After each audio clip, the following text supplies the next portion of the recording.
I'm still here, and thank you for giving me a chance to share my side. My pleasure. That's what we're fair here. We want to hear both sides. Sorry, can everybody hear better now that I turned this on? I'm going to turn it away from me. Wait. Okay, there we go. All right, there we go, Dorothy. You're all set, sweetheart. Okay. So after we got to the bottom of the stairs, I let Dylan's hand go. I've done it up 10 times.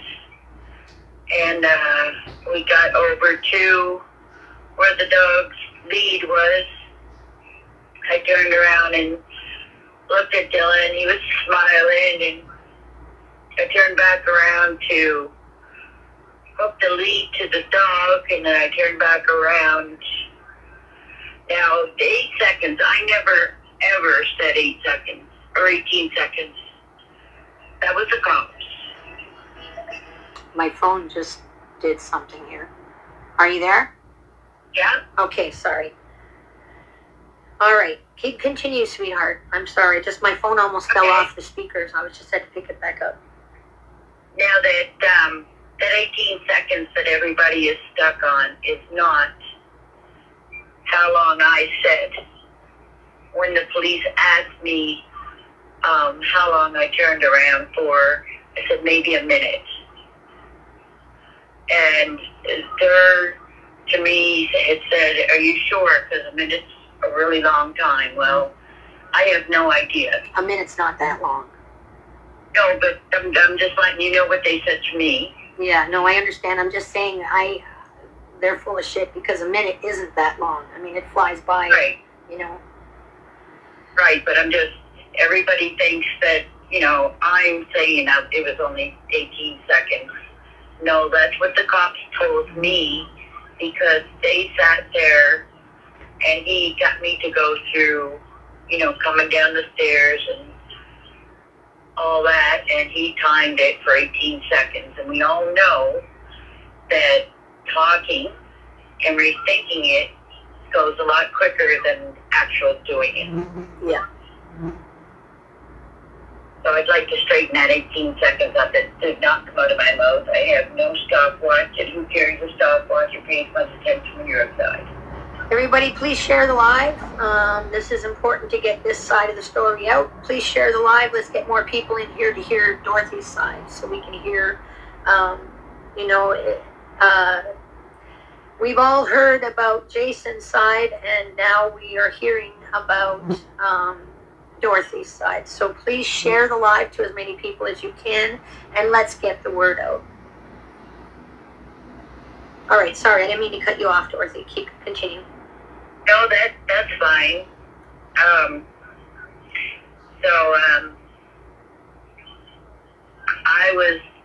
I immediately started going up and down the road and calling Dylan's name, asking any neighbors that come out to, if they've seen him.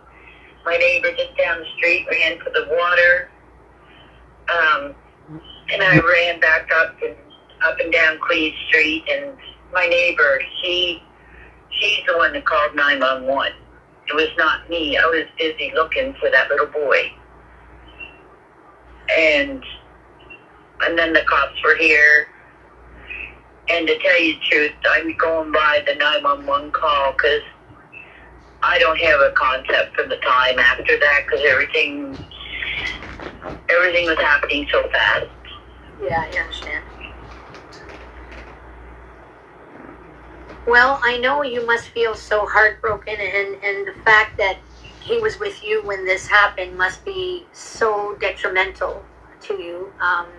I want to tell you how sorry that I am that this happened to you, and that I understand how you feel. So, thank you, because, I will always,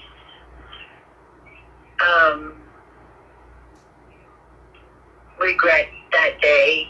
Like, there's all kinds of woulda, shoulda, couldas. Like, what if I had to take him outside? What if I had just stayed in the house? What if I hadn't turned around to hook up the dog? Just what if it'll be with me for the rest of my life, no matter what. I will always hold myself accountable, and no matter what anybody says to me, like lots of people said it can happen to anybody. Well, yeah, it can, but I will always hold myself accountable. I hear you.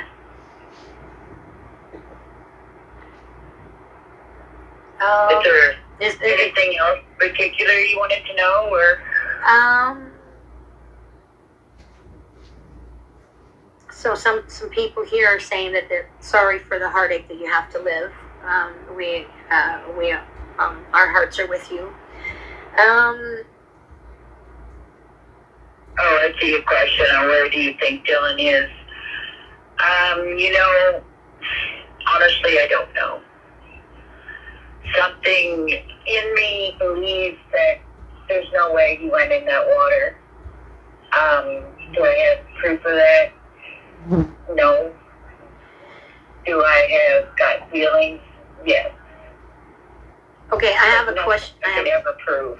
Right. I have a question for you. Okay. Now, there's been a lot of talk about Dylan being taken, somebody taking him. There's also been a lot of talk about, can you explain to us, because it's been brought up several times, how your husband for more than 20 years went to work, went home to you for lunch, and then would go back to work and come back to you that evening without a change. And then that day, we've heard a lot of things, so we would like to clear this up with you. I'm not trying to be rude or mean. It's just things that have been brought up, so I want to talk about those things to clear those things up, so people can have a little bit more compassion towards you. So okay, well, what I want to say is, it's fine. He always comes home. It's the same as to this day. 5 to 12. He gets home maybe closer to 12 because he doesn't get off lunch to 12. But he always goes back to work at 10 to 1.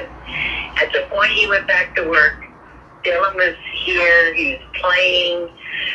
We hadn't been getting ready. He went back to work, and I proceeded to get him ready to go outside to play. So my husband was already back at work before I even went outside. okay. And the minute that the cops would allow me to make any phone calls, the first one I made was to Ashley's father because I couldn't get a hold of Ashley. And then I let my husband know, and he comes home right away. Okay. So he was back here probably 2 or 2:30, whatever the time frame was. I have no clue what the time was after Dylan went missing. Okay, we can understand that.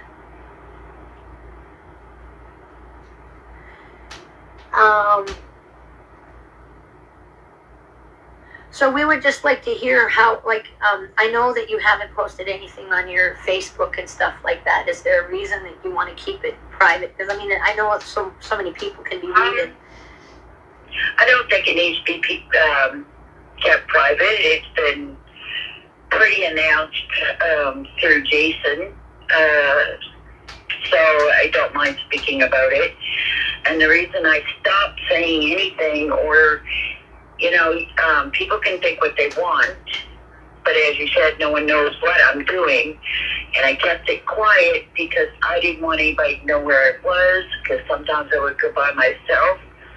But I had a peace bond on Jason for death threats, the people to beat me up, and just a bunch of nonsense, really.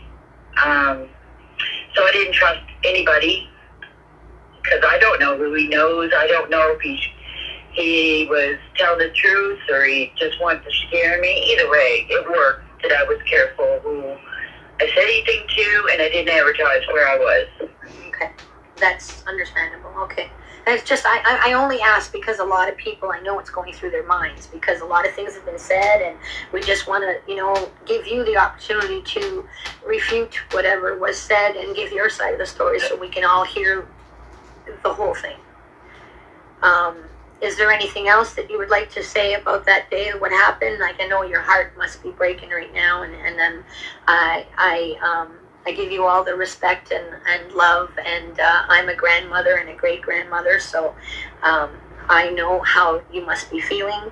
I've never gone through that, thank God. I hope I never do, but I'm just saying. I hope you never do either. It's nothing I ever would wish on my worst enemy. I understand that you must be still looking for Dylan on your own way. I do. Now, Subi asked if I gave my husband money that day before he went back to work. No, I didn't. And why would that be a question?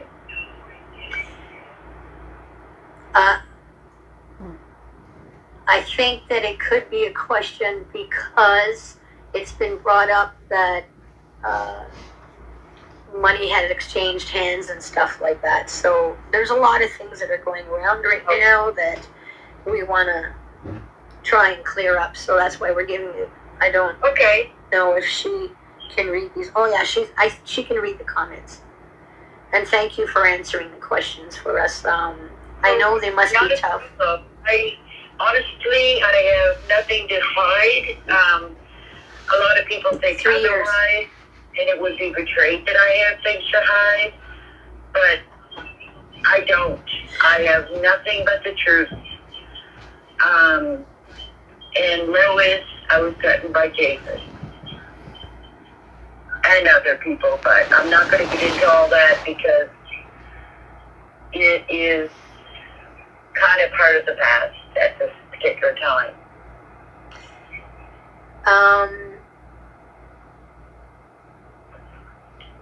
What are your thoughts, Dorothy, on Jason's fighting for his son, finding his son? Well, honestly, I know, he's Dylan's dad. He probably is grieving pretty like the rest of us, and more so probably because he's a parent. So he has every right to search us as much or as hard as he wants to. I guess that's all I can really say. So what? I'm sorry to say anything that would cause drama, that's for sure. Right, I know, I understand. So what do you say, what is your thoughts on the way that the Truro police and everybody else professionally taking care of this case? What thoughts do you have and what feelings do you have on how the case is being handled? Well, the one thing 3. that... He's 6 now. Like Ashley and Jason and I, the one thing we do agree on, the police seriously dropped the ball. They seriously effed it up hard. Yes. They should have, the minute that somebody is saying, and I told them that I thought he was taken. Like I said, I have no proof, it's just a gut feeling. Yeah. They should have had my road blocked off. They should have had highways blocked off. They should have been, I don't know, had some sort of a checkpoint or something, checking cars or doing a better check at, Hello, Kathleen. checking houses, No, which he said they couldn't do. If people told them no, they couldn't go in. And in my head, my reasoning is, look, it's a missing 3-year-old little boy. Yep. Of course you should go in and check their house. You got every reason in the world to. Why can't you? But I don't know the legal rules either, so I'm a medium and a psychic, and when I did the first reading, I actually saw the number 35 in my life and in my mind, and I thought, okay, 35, is that a mile marker on the highway? Is it an address? So then further on, I kept thinking about the 35, and it came to we did a search on Google, and the 35 was the address of the house right directly from you. And I described the house as being a beige house, and everybody in my life kept saying, no, it's not beige, it's blue. And I kept saying, I see a beige house, and the number 35. That's directly across the street from you. Yeah. Right. So, how are you, Susan? I'm okay. So I saw that, and then I saw, if you go up towards the end of your street, I saw a stop sign where you can go like a T. You can go up, down, or either way, sideways. Either direction, left or right, or forward or back. And I had said a few things. I can't remember everything. I'm trying to think as I go. A few people that were in my live are here tonight. So if you guys can remember anything that I said the very first night, I saw that I said I saw money exchanging hands. I saw that. I saw the beige house with the number 35. I saw the street corner where the street is a four-way. Can anybody remember anything else that I had stated, please? I'm trying to think something about the basement in that house. Oh, the house across the street.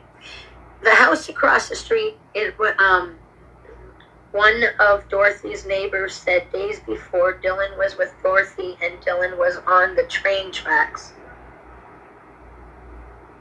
No, that there, I heard about that, and I know who was supposedly have said it, and that turned out to be not the truth. Okay. That person that said that is not even living in Truro. So yeah, that was not the truth. And can I just address for a second the not Facebook person? Where you asked me, do you ever think you all can work together and look for Dylan, brainstorming with the I don't think so. Just because too much has been said, too much has been done, and yeah, that's all I'm going to say. But too much damage has been done. That's understandable. That is understandable. I totally understand that. Is there, what else has been said? I'm trying to think here. Like I said, it was brought up that your husband had not, oh, it's too bad. I understand. Oh, okay. I thought it was another question. How are you doing? I'm not doing too bad. Or are you addressing that to me or Dorothy? Sorry. Please pick up my call request. Festus, I don't really know you. I don't like to take people that I don't know live with me, only because a couple of times I've done that, and the males, for some reason, just think that it's a place to show their appendages, and, well, we're not interested in little short dicks, so, I'm sorry. I don't really know you. Please, am from Nigeria. I'm sorry, I don't know you. Is there something pertaining to the case that we're talking about? I really don't know you. I'm sorry. I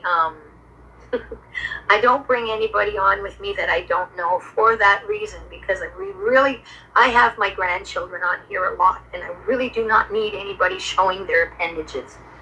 So, I apologize, but I cannot take you live with me. I'm sorry. And I'm not trying to be rude. Okay. No, Dylan did not have a bruise on his face from the night before.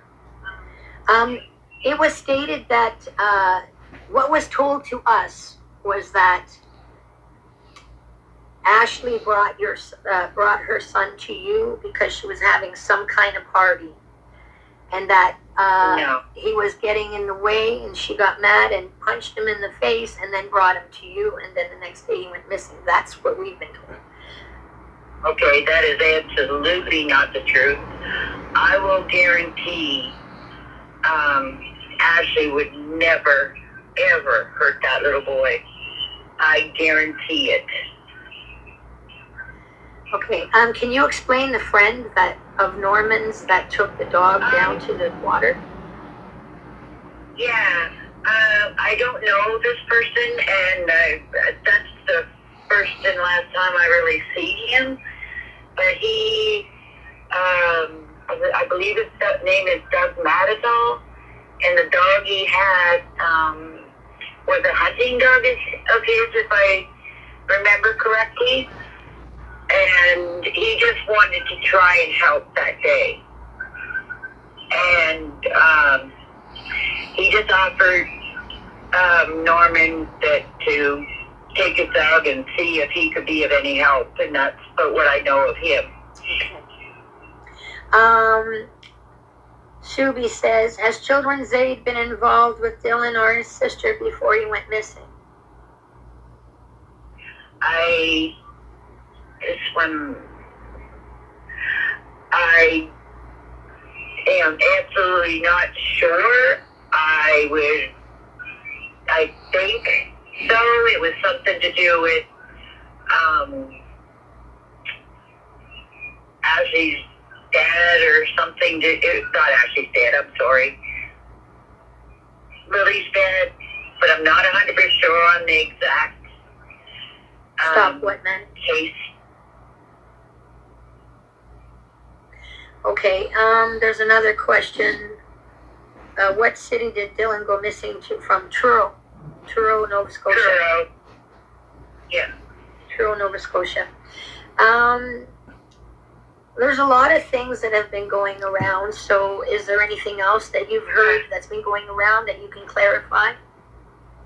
I just reading, not Facebook, heard that Dylan's boots was in the bag with a blanket down by the water. No, Dylan's boots was not in the bag. And the blanket, his blankie, yes. We had actually went and got it because he thought it would be helpful if his dog sniffed the blanket to see if he could pick up a scent from Dylan. She says different boots, not the ones that were found. Different boots. No boots were in that bag. I watched actually put that in the bag. There were no boots in that bag, just Dylan's blanket for a scent for the dog. And you got to remember that dog was a hunting dog, so it probably wasn't going to do much, but at least he tried.